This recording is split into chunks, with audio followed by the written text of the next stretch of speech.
Good evening students, economics की class में आपका स्वागत है। हमारा जो चैप्टर चल रहा है वो है कलेक्शन ऑफ डेटा, जिसमें हम लोग method of collecting primary data के 4 मेथड्स को पढ़ चुके हैं। तो आइए आज हम लोग 5वें मेथड को शुरू करते हैं और वो है हमारा मेलिट क्वेश्चनर मेथड, यानी डाक के माध्यम से प्रश्नावली को भेजा जाता है और वहाँ से किसके पास जो भी रिस्पोंडेंट होता है, इन्फॉर्मेंट होता है, जिससे इन्फॉर्मेशन चाहिए होती है, और उसको भरकर वो वापस जो निर्धारित पता होता है इन्वेस्टिगेटर द्वारा दिया हुआ होता है, उस पर जो भी लिफाफा शामिल रहता है, कवरिंग लेटर रहता है, उस क्वेश्चनर के साथ उस पते पर फिर रिस्पोंडेंट वापस भेज देता है। तो इसको हम लोग और अच्छे से समझते हैं।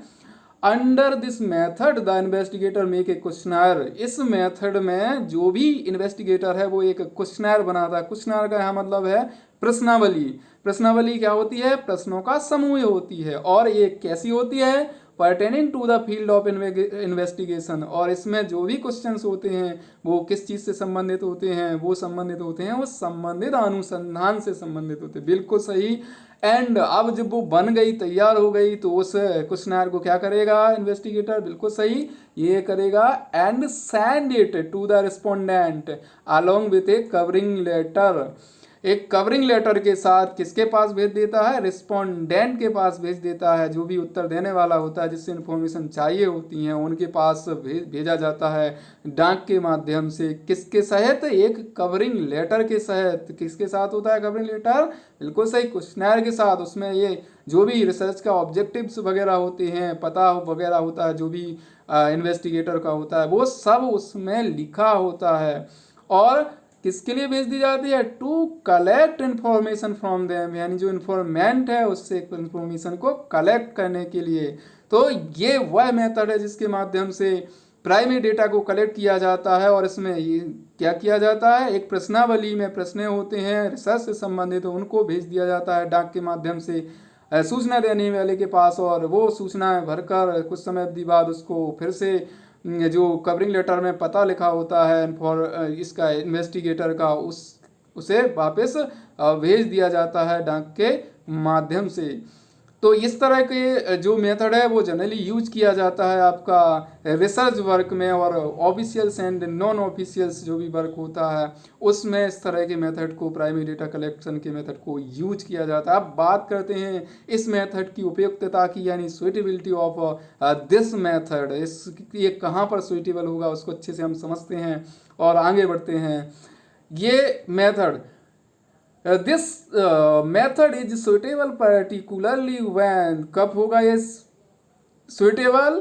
इसके लिए हम 2 पॉइंट पढ़ते हैं और जो है आगे आपके फर्स्ट है आपका the area of investigation is very large. जब जो इन्वेस्टिगेशन का इंफॉर्मेशन कलेक्ट करने का क्षेत्र, अनुसंधान का क्षेत्र बहुत ही बड़ा है, तो ऐसी स्थिति में जो अन्य मेथड हैं वो जनरली यहाँ पर उतने उपयुक्त नहीं हो पा रहे होंगे, जिसके कारण से इस मेथड को अपनाया जा सकता है। जैसे आपको पता है कि हमारे यहाँ जो भी डाक विभाग है उसका नेटवर्क बहुत दूर दूर तक फैला हुआ है। जो रिमोट एरियाज हैं, दूर दराज के इलाके हैं, जहाँ पर ना तो कम्युनिकेशन के साधन हैं उतने अच्छे, वहाँ पर भी डाक घर मौजूद है। तो ऐसी स्थिति में ये सुइटेबल होगा जब बहुत बड़ा क्षेत्र हो और किसी प्रकार की परेशानी हो अन्य वहाँ पहुँचने में, यातायात में, या फिर जो भी कम्युनिकेशन के साधन अन्य हैं वो सही से वर्क वहाँ ना कर पाएँ। अगला जो हमारा पॉइंट है सुइटेबिलिटी वाला, द रिस्पोंडेंट आर एजुकेटेड। इसमें जो सबसे आवश्यक चीज़ है वो है ये है कि जो भी रिस्पोंडेंट है, इंफॉर्मेशन देने वाला है, वो कैसा होना चाहिए? एजुकेटेड होना चाहिए, पढ़ा लिखा होना चाहिए।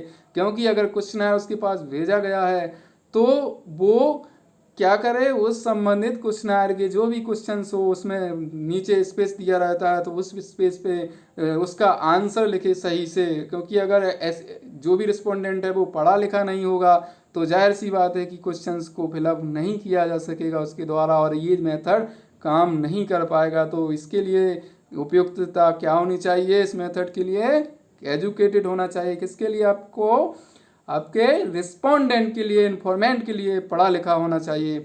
अगला अब हम इसकी बात करते हैं अगली इसकी मेरिट्स की, तो इसको समझते हैं एक एक करके।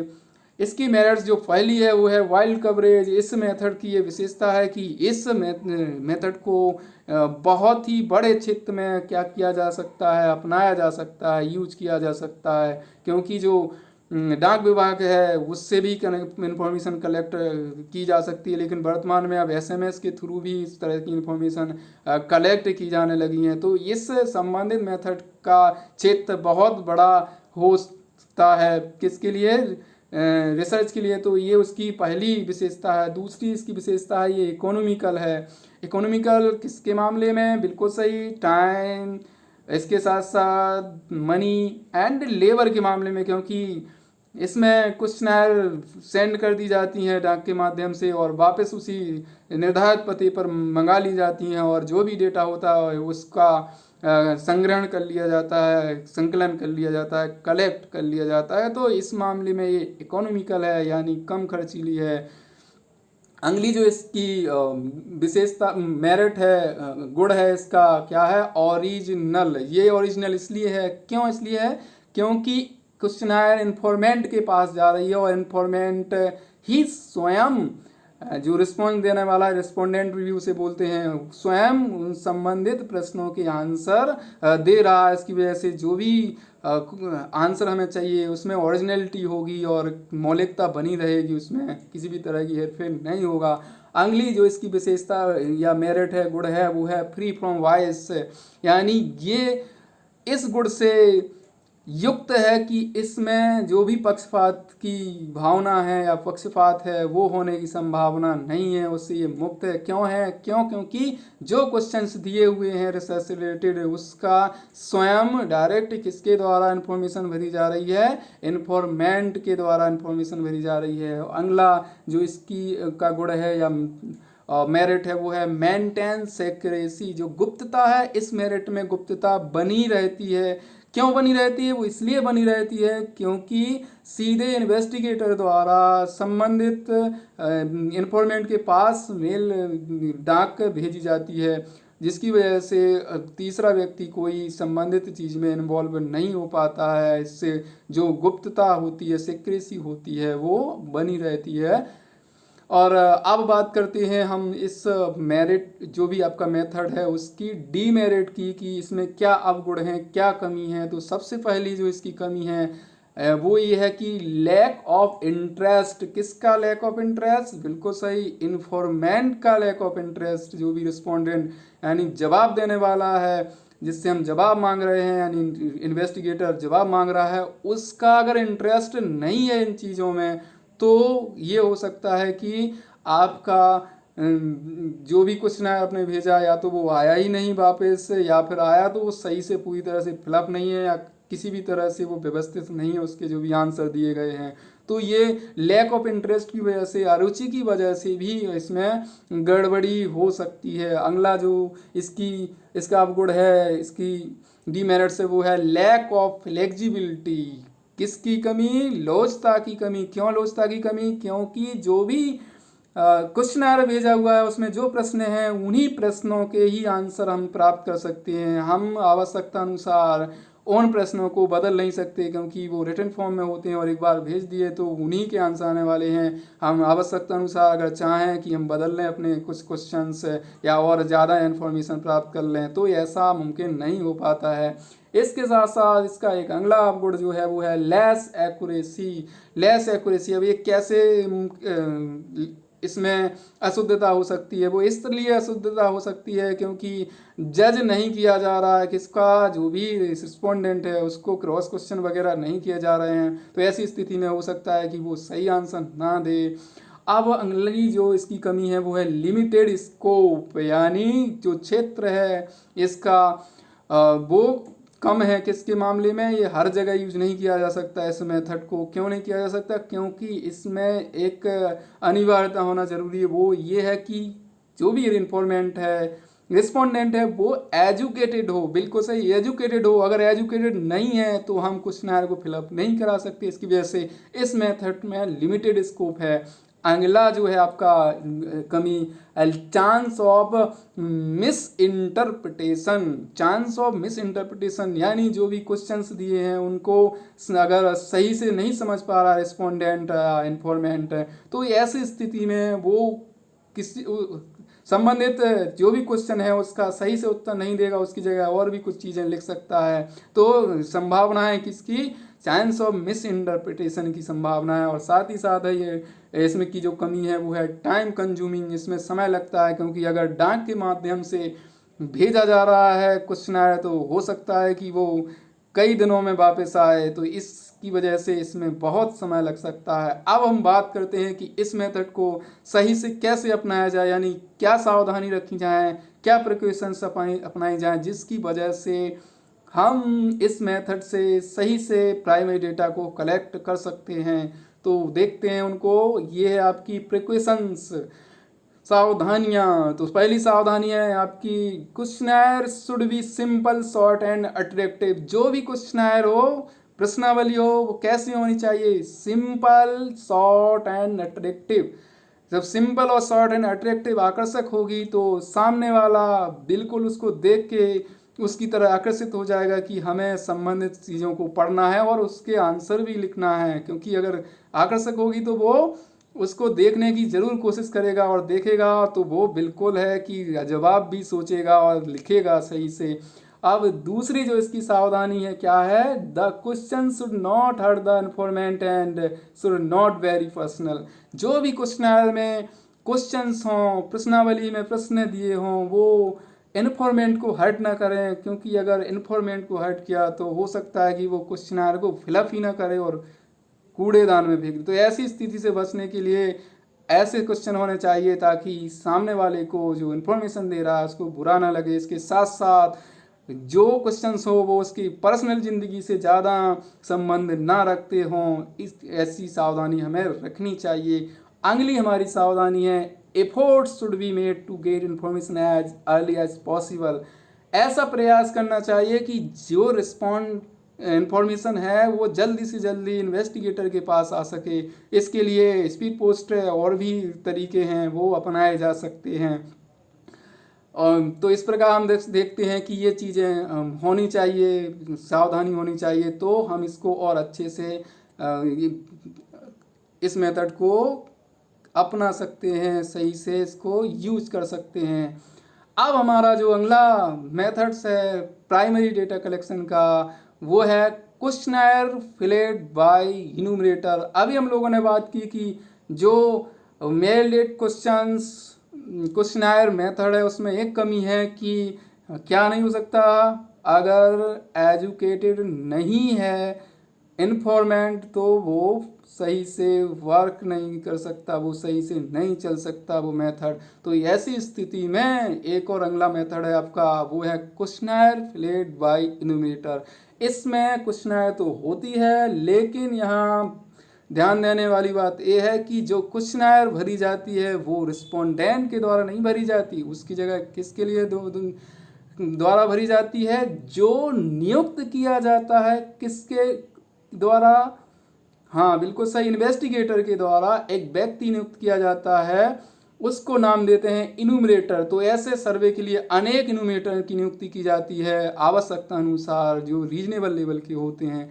तो ये क्वेश्चन है इन्यूमरेटर, जिन्हें हिंदी में गणक बोलते हैं, गणक के द्वारा की जाती है। और ऐसे इस मेथड को generally government, semi government and जो बिजनेस हाउसेज हैं, जो बिजनेस फॉर्म्स हैं, उनके द्वारा यूज किया जाता है। तो हम बात करते हैं कि इस मेथड्स में क्या किया जाता है, उसको समझते हैं। Under this method, the enumerator personally visit informant along with a questionnaire। इस मेथड में जो इन्यूमरेटर है, जिसकी नियुक्ति किसके द्वारा की गई है, बिल्कुल सही, इन्वेस्टिगेटर के द्वारा की गई है, वो जाता है किसके पास, इन्फॉर्मेंट के पास जाता है। किसके सहित, साथ में लिए रहता है एक क्वेश्चनर, एक प्रश्नावली लिए रहता है, और उन जो प्रश्नों को जो दिए रहते हैं प्रश्नावली में किससे पूछता है, ask questions and note down their replies in the questioner in his own language. तो ये इन्फॉर्मेशन वो इन्फॉर्मेंट से पूछता है और उसको अपनी भाषा में नोट डाउन यानी लिख लेता है। तो इस प्रकार से इस मेथड में क्या किया जाता है कि इन्वेस्टिगेटर द्वारा इन्यूमरेटर्स की नियुक्ति की जाती है, उन्हें ट्रेन किया जाता है और उनको भेज दिया जाता है इन्फॉर्मेंट के पास, और उनसे उन्हें एक प्रश्नावली दे दी जाती है और साथ ही साथ उनको इस लायक बनाया जाता है ताकि वो सामने वाले से इन्फॉर्मेशन कलेक्ट कर सकें। और जब इन्फॉर्मेशन उसको पूछ के अपनी भाषा में लिख के कलेक्ट कर ली जाती है तो वो जो भी इन्यूमरेटर है उन प्रश्नावलियों को जमा कर देता है किसके पास, इन्वेस्टिगेटर के पास, और इन्वेस्टिगेटर के पास प्राइमरी डेटा की इंफॉर्मेशन प्राप्त हो जाती है, पहुंच जाती हैं।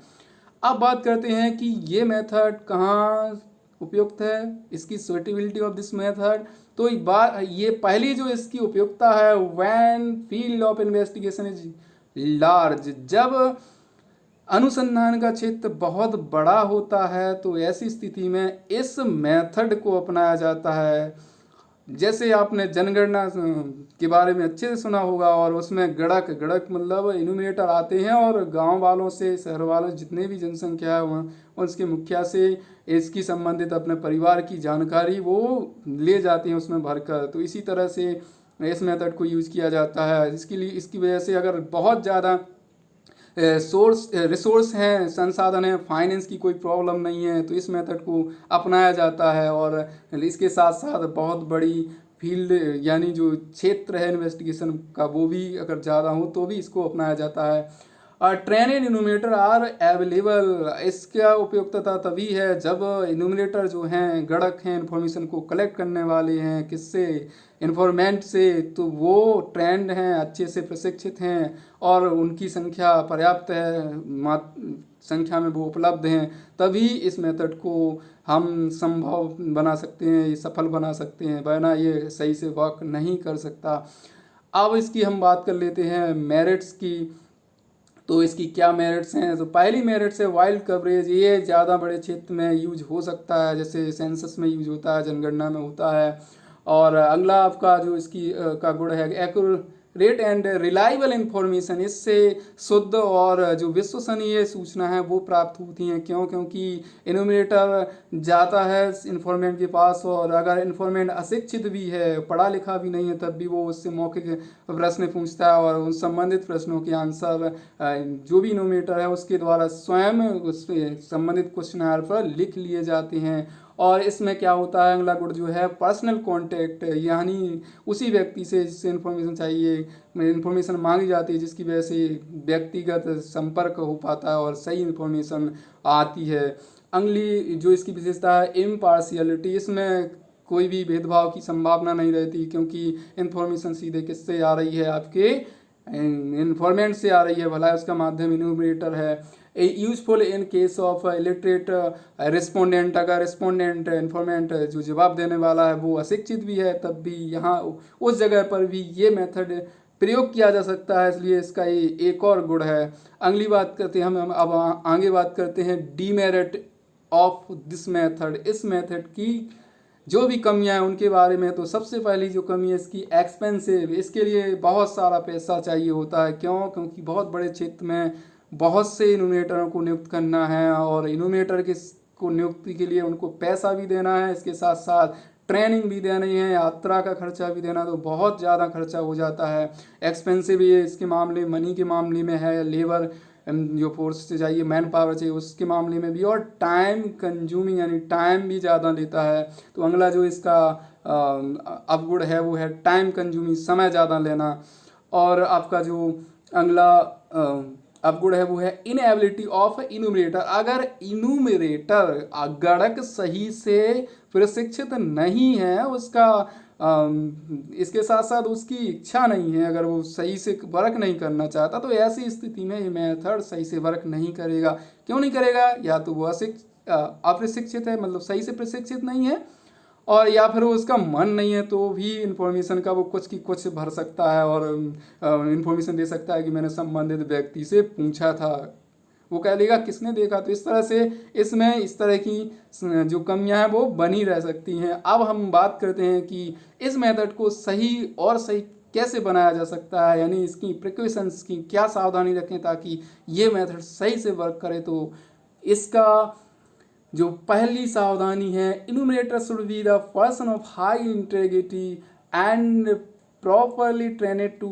Use statistical tools. बिल्कुल सही, जो भी इन्यूमरेटर है उसको चाहिए क्या होना, ईमानदार होना चाहिए और साथ ही साथ प्रॉपरली ट्रेंड होना चाहिए, सत्यनिष्ठ होना चाहिए और उसको स्टेटिकल टूल्स जो भी सांख्यिकीय उपकरण है वो अच्छे से यूज करने आना चाहिए, तभी वो इस संबंधित मेथड को सही से कर पाएगा। और हमारी जो अगली सावधानी है वो है there should be timely evaluation of the work of enumerator. ये प्रयास किया जाना चाहिए कि जो इन्यूमरेटर घटक है उसके द्वारा समय से कार्य को पूरा कर लिया जाना चाहिए, तभी ये मेथड अच्छे से वर्क कर सकता है। और भी अन्य सावधानी रखी जा सकती हैं इस मेथड से, जैसे कि जो इन्यूमरेटर है वो स्वभाव में अच्छा होना चाहिए, साथ ही साथ जिस संबंधित क्षेत्र में जा रहा है वहाँ के कल्चर को जानता हो, वो उसकी उनकी लैंग्वेज को जानता हो। तो इस तरह की अगर चीज़ें हैं, सामने वाले की भावनाओं को समझता हो, उन्हें आहत ना करता हो, तो इस तरह की अगर सावधानी अपनाते हैं हम तो इस मेथड को अच्छे से यूज कर सकते हैं अपने प्राइमरी डेटा कलेक्शन में। और जो भी डेटा कलेक्ट होगा वो सही होगा, एक्यूरेट होगा और किसके लिए उपयुक्त होगा, बिल्कुल इन्वेस्टिगेशन के लिए उपयुक्त होगा। तो धन्यवाद।